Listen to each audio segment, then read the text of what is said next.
In this video, we're again talking to one of the smartest people I have ever met in my life, Matt Kennedy, who's and particularly a history nerd. And we spoke last time about how anxious and eager Matt was to talk about this last revolution, the Columbian Exchange, the fifth great food revolution. It's actually an Mm-hmm. area of special interest for Matt. And I'll even take that one step further. Specifically, Matt wants to talk about beavers. So, Matt, tell us about the Great Beaver Exchange of the 16th century. What Well, exactly well, happened there?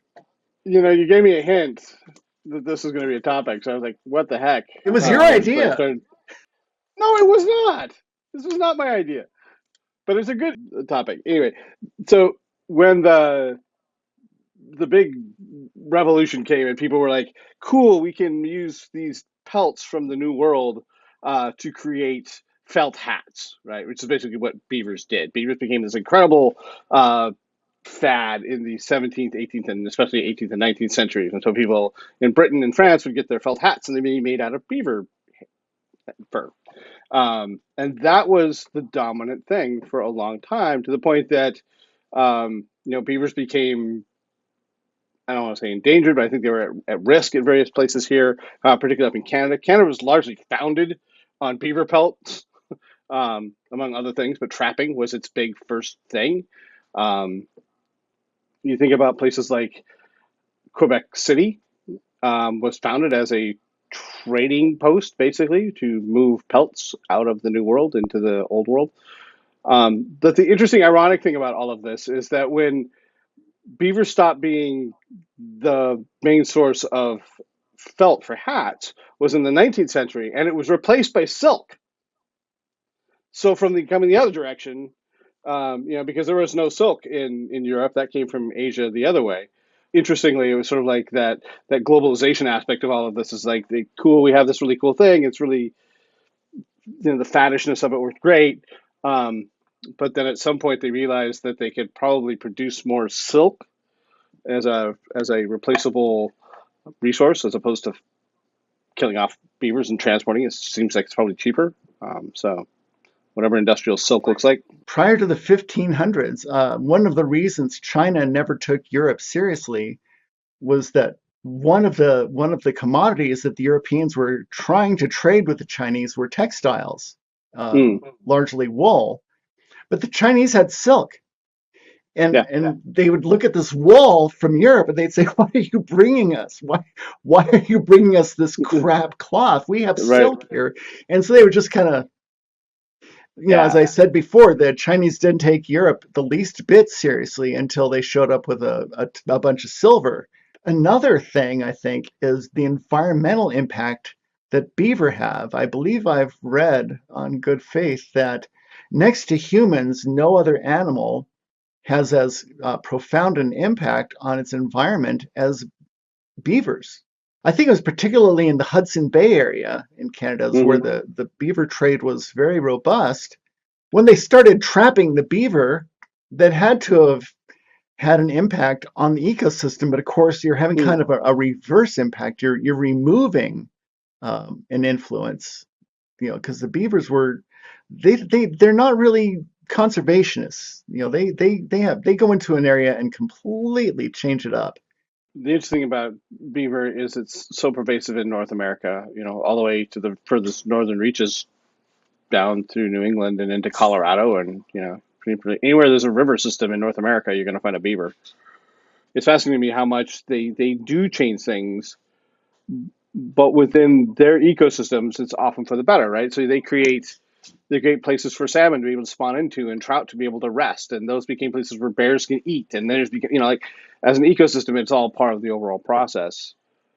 The question I would have is, to what extent were the beavers' natural predators impacted by the arrival of the Europeans and the decimation of the Native Americans? But then there's this interesting factor here, which is just the fashion. Fashion is by its nature ephemeral. In the late 19th century, Europeans just lost their taste for beaver felt hats.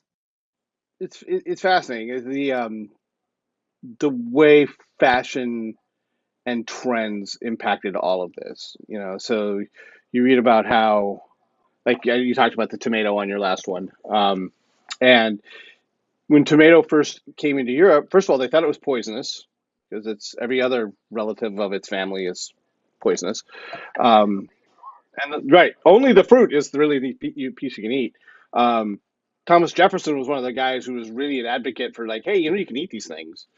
Um, but for a long time, when they got into Italy, they were used as ornamental things. They didn't eat them, and it wasn't until like in the mid 1900s that I think I don't know if it's in Naples or where, but they started to create the first sort of tomato dishes, and it quite quickly moved around, and then it became sort of the staple of what they eat. Now we think of it as like it's like the dominant ingredient in Italian food. It's the tomato. It's so funny. That Actually, was I all. did That was read all once a there. very ancient sauce. It was made out of cheese and nutmeg sauce. Was Interesting. really popular in Italy before the arrival of the tomatoes. That's what they put on their noodles, cheese and Yeah, nutmeg yeah. sauce. Well, it's fascinating because you were talking. Yeah, we also talked about the potato. Obviously, is the other real famous one. Becomes sort of identified with Ireland. The blight then results in the death of all the Irish in the 19th century. But it's fascinating how many things you don't think of that actually are a direct result of things like paprika. There's no paprika without the Columbian Exchange. Those are made from peppers that come from the New World. Same thing with curry powder, right? There's no curry food in Asia until the Columbian Exchange because it didn't exist. And yet, if you were to watch this was say Indian food, the first thing they'd think of is like curry, right? And so it's really interesting. I mean, you go slightly before. Well, you should talk about the history piece of this in a minute, but you get into the sort of the sequence of events and the sort of race to go west and the race to go east happening almost simultaneously, actually simultaneously. Um, and yet, when Da Gama gets to India, he doesn't know anything about curry. It takes the other guy going the other way to get curry in India. So, Or Thai food without chilies, right? right, That's just, they right. just can't imagine it. You were talking about the potato thing, and another thing I find interesting is that the potato there were two great impacts with the potato from the Columbian Exchange. One, its introduction to Europe, whereas Europe had been very prone to famines. I mean, there's so many famines in Europe Yeah, before Columbus, and then the potato shows up. It has more dry calories than wheat. You can grow so many calories per square foot, yep. and very quickly, and it's very nutritionally complete. I mean, we now know that you can have some problems if you eat too many potatoes, unless you chill them, but we're not going to. But anyway, but then the Columbian Exchange, they also brought the blight on the guano ships. So first the potato is delivered and delivers Europe from famines, and then the Columbian Exchange, taking with one hand and giving with the other, Mm. comes along with these guano ships and delivers the blight that started the famine. Another one of my favorite myths that we get taught in school is that Columbus was trying to prove that the Earth was round, which it was No, so he was he not. everybody knew the Earth was round. He was, however, incorrect about the girth of the earth. But Columbus is such a complex guy, and people tend to want to either vilify him or lionize him. And um, he was a bad man. He did some absolute, utterly Oh yeah, inhumane things, but he was a genius navigator. You have to give him that. He was a badass as a navigator, to be able to do that. But the yeah. ironic thing is, not only was he not proving that the earth was round, he actually made the earth flatter.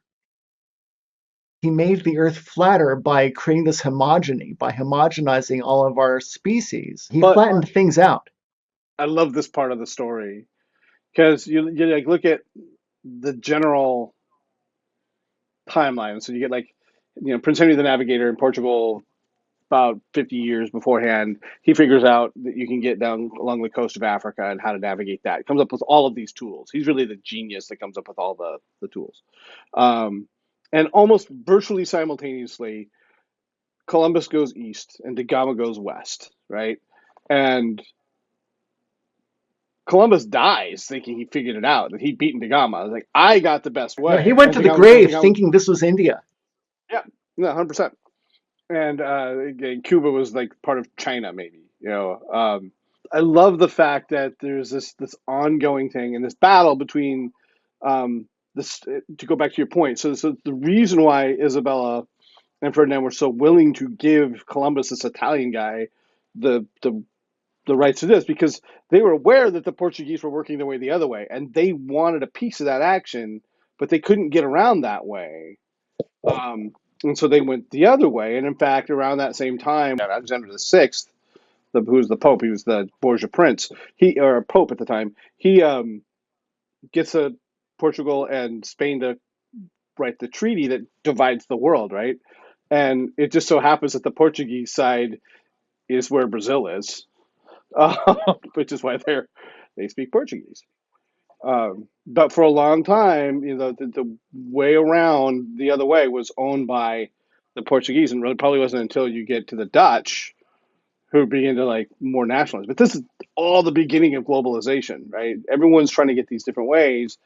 You mentioned Marco Polo earlier. They'd gotten egg noodles coming in through that way. They'd gotten a taste of things coming from the Mongol Empire, and that opened up a lot of those trade routes for a while, and then they died out really quickly. Because the Silk Road was shut down by the Ottomans. They Yeah, they they wanted to control it.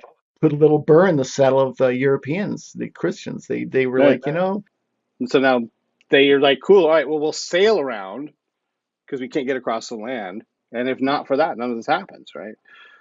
If also, on top of that, you have the Ming Dynasty takes over in China, and that shuts out, gets the last of the Khans getting wiped out, so they don't control the Chinese trade. And Genghis and not so much Genghis, but like Kublai was very interested in trade and increasing this sort of like economic aspect of something. He basically introduces movable type, he introduces paper currency, he introduces all these things. And the minute he's wiped out, the Mings go nope, and they go back and they shut everybody out again. the And so Mings now weren't there's this big, particularly interested in technological advancement. It's been but speculated that they had boats that could have made it here, yep. but they weren't No, yeah, interested they in had it. that huge fleet, right? They That didn't going want to around. explore. They weren't. They Yeah. just China was the center of the world, and there's no Yep. reason to see what else is out there. I mean, we've seen the Europeans, and they're barbarians, so why should we go poking around? Oh yeah, they didn't even think Everything they worth were having is, barely humans. I mean, well, and everything to them, everything worth having was in China Hmm. Except silver. Um, but it was interesting. and water Yeah, and yes, fresh water. fresh water, right? Um, they so silver is the big thing that impacts. I mean, predominantly. There's these other things like potatoes and other things, but like the big like world-shaking thing for Asia, particularly China, is silver. The Philippines is established as a trading post to filter the trade of silver back into China. Right, Manila is a silver trading post. That's its job. Um, and to the point where the Mings are like, you know what? We're going to go to a silver based economy. Like they based their currency on silver. They just inhaled as much silver as they could get, but they inflated their currency so badly that it led directly to the fall of the Ming Dynasty. So, That was the first example of hyperinflation. yep, You know, absolutely. dumping too much currency into the global monetary Yeah, supply, and suddenly. But the thing is, because of Mount Potosi, the Spanish, even with inflation, they just had so much of it that they were able to build this huge empire. I mean, yeah, oh, yeah. you know, Potosi was by insane. the time the Armada gets wiped out, it wasn't for lack of money. They still had money. They had slave labor and they had other resources. Yeah, So, yeah, but yeah, that and was the first time the economy collapsed because of inflation was because of Mount Potosi. right, just too much silver. It's just I shouldn't laugh, but I find that this stuff. There's repeated themes, right? It's like this is great. Let's eat all of it, and then it's like no, too much, and then boom. So, and actually, that's an interesting point. So, going back to your thing about Columbus, yes, he thought the world was about half as wide around as it actually was. The one thing that is also true, though, is even though people realized after Da Gama went the other way, they still weren't convinced. So, when Magellan comes around the southern part of um, South America and he enters into the Pacific Ocean for the first time, he tells his crew, he's like, all right, that's the worst of it. We'll be done. We should be there in like a week or two, maybe a month. Well, but we're almost there. And of course, they weren't even halfway there. In a Uh, way, it's along so, with global inflation, there was global hubris oh happening. yeah, The yeah, Chinese didn't think there was anything worth exploring, and the Europeans were convinced that they were superior beings. And mm, and people a lot of Americans in particular, I think, still subscribe to this notion that the European explorers who came here were just so much more advanced and they weren't. We're not talking about modern Europe. We're talking about medieval people coming over here. mm. These were people who still believed that the common cold was a demon that got into your mouth when somebody sneezed and didn't say Gesundheit. These are people who still believed in the divine right of successors because Yeah. God put something magic in their blood. These are not advanced people coming over here. These are really superstitious middle age era people who, if you watch Monty Python's Holy Grail, that's a good representation. And there were things in the New World that were more evolved than the stuff that was in the Old World. Civil engineering. I mean, civil engineering among the as you look at Tenochtitlan and the descriptions of Tenochtitlan when Cortez first gets there, what they describe is impossible in Europe. Those two things I think is that I read recently that kind of cracked me up is that apparently the Aztecs had wheels, but didn't know what to do with them. They were like, this is cool. Look, we can roll it down a hill, but they never thought to like use it as a way to haul things around.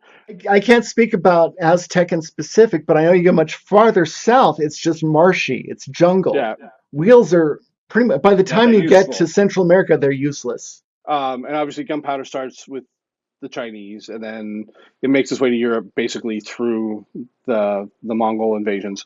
And then the Ottomans pick it up and they advance it. You know, the fall of Constantinople is impossible without gunpowder. Um, what's interesting to me is when you read the accounts of, I think it's maybe a little bit different with the Incas and Pizarro, but when Cortez was going into the Aztec areas and he would run into those people, and even when they landed in Cuba or in Hispaniola, they the natives there were not scared of the guns. They thought they were fascinating. They thought they were kind of like, oh my god. What scared them was the horses. The horses they thought were creatures from another. Like for whatever reason, they looked at these little pipes that could shoot fire, and they in their heads they're like, okay, that's a cool tool. But the horses they thought were some sort of demons from another world, and they scared the holy crap out of them. And when they would bring the horses out, was usually when the natives would like run away. Um, which I always thought was sort of interesting because we were in school. You were so guys show up with a thunder stick and scare everybody. And A skilled archer can peel off 30 arrows in the time it takes to load a front loading muzzle. so the Chinese did have they didn't have firearms per se, but they did use gunpowder as a way to be an accelerant for fire um, against the Mongols when they came into China. Mongols weren't even bothered by it. Well, they were like everybody who came out of the steppes. I mean, they were talking about it before, right? The horses come down into into the stands and into those grasslands, and whether you're talking about the Mongols or the Scythians or name any steppe people when they come tearing out of there, they're always on horses scaring the crap out of everybody, right? And the Mongols were one version of that. The Turks were another, right? The Turks came tearing out of that same space and were like, holy crap, these guys are really good on horses and they're really good with bows and arrows. And, time and time again, they would overwhelm whatever they came from. There's been speculation that the reason they ultimately the Mongols petered out, and this is always the big argument, is like, well, why didn't the Mongols go all the way? Um, Basically, they ran out of grassland. Right? They got to Eastern Europe and the grassland stopped. They're not really equipped to fight in the woods. They hate fighting in humid climates because their bows aren't as good. That's why they never really got deep into India. Um, so they stopped.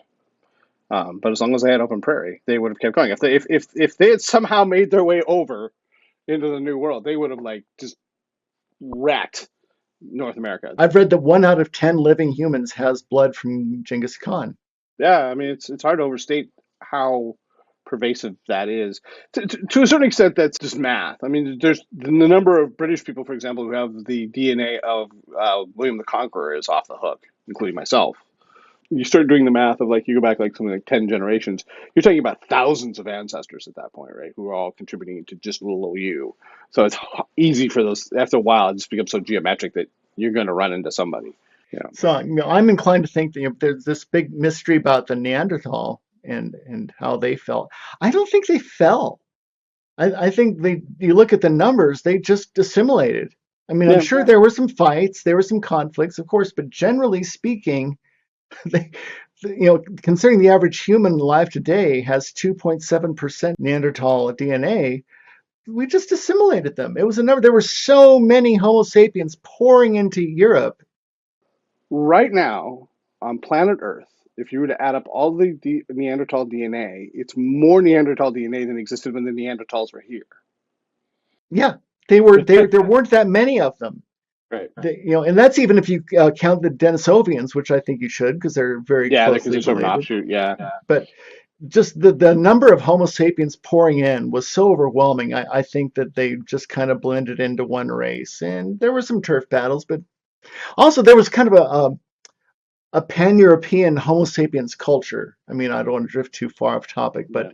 you look at the artwork, the Venus figurines, and there was Mhm. clearly some kind of a pan-European culture happening among the Homo sapiens that the Neanderthals didn't have. But they Right. probably admired that.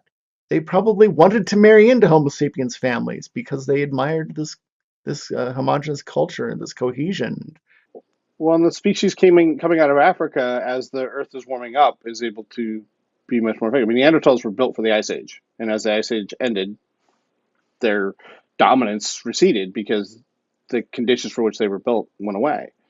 And another interesting thing is they had larger brains overall, but the parts of their brains that were larger were those that have to do with with visual acuity Hmm. mostly. Their tools when Homo sapiens first got to Europe were superior, but they just stagnated.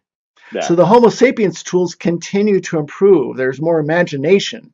Yeah. Homo sapiens are better with abstract thought and artwork and creative thinking, whereas the Neanderthals were not that creative. So their tools kind of stayed the same, whereas the Homo sapiens made new tools and improved their tools, and they decorated their tools, whereas the Neanderthal tools are just kind of plain. So So it's our ability for creative and abstract thought. here's one of the big what ifs I've always had in my head because, in theory, it would have been possible for Neanderthals to cross the land bridge and come into North America, right? They're at the tail end. They're there.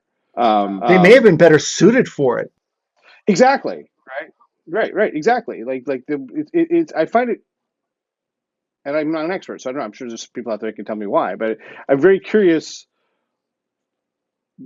how close that would have come. Like, your Neanderthals, you're following game, you're following mastodons, woolly mammoths, whatever, and right? And you've got this other people coming out of Africa, sort of pressuring you, The timeline is somewhat disputed, but the thing is that the Neanderthals die out right about the time that Yeah, Homo sapiens start crossing over, whether it be by hugging the coastline in small boats, which is really the favorite theory right now. We're just walking over on the Bering Strait. right, This is happening about the same time that the last vestiges of Neanderthal are dying off. right. And Neanderthal weren't an Asian people. The Denisovians lived in what's now northern Russia, but the Right. Neanderthal weren't hanging out in East Asia. That was Homo sapiens.